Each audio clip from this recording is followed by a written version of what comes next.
Le 7 août 1960, l'indépendance de la Côte d'Ivoire est proclamée. Pour bien marquer cette rupture d'avec le joug colonial, la musique s'oriente vers la langue locale. C'est la révélation pour Amédée Pierre, habitué aux chansons de variété. Il se produira ce même jour pour la première fois à l'avenue 3 à Trècheville.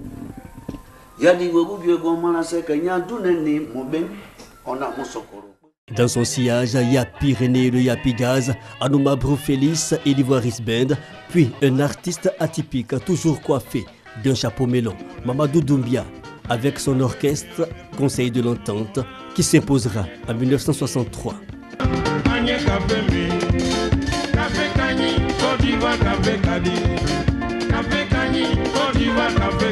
Au départ, c'était les orchestres. Et tout, avant, chez nous, il n'y a pas chanteur.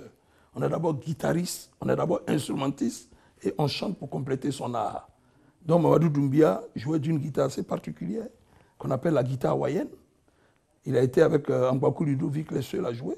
Les instruments, savoir en jouer était en effet une condition de légitimité. Adjamé Latin, Marcory, plusieurs endroits cultes, surtout dans la commune de Trècheville. Dès 1968, la musique ivoirienne s'arrime au style pop, surtout après le passage discret de la star américaine James Brown, venu jouer en privé pour le président Félix Houphouët-Boigny. Et pendant un long moment, l'influence étrangère édulcore quelque peu le fond musical. Ivoirienne était un peu étouffée par cette musique qui venait de Zaïre, du Congo, du Ghana, du Nigeria et puis du Kenya.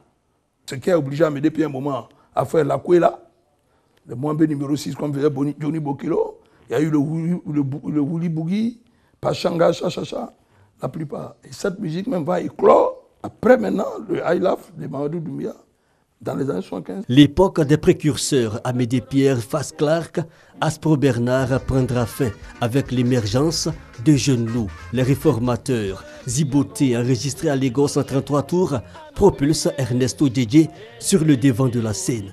C'est la fièvre du Ziglibiti. «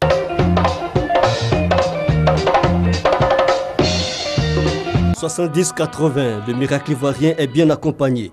En 1979, Baes Pinto, désigné fils spirituel d'Amédée Pierre, après Ernesto Djedje décédé à l'âge de 35 ans, rencontre le succès avec Tassi Sougnon et vient la période post-80. En 1982, avec la chute des cours du cacao, Alpha Blondy et Brigadier Sabari maintiennent la flamme.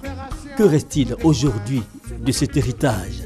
1990, musique identitaire avec le Zouglou.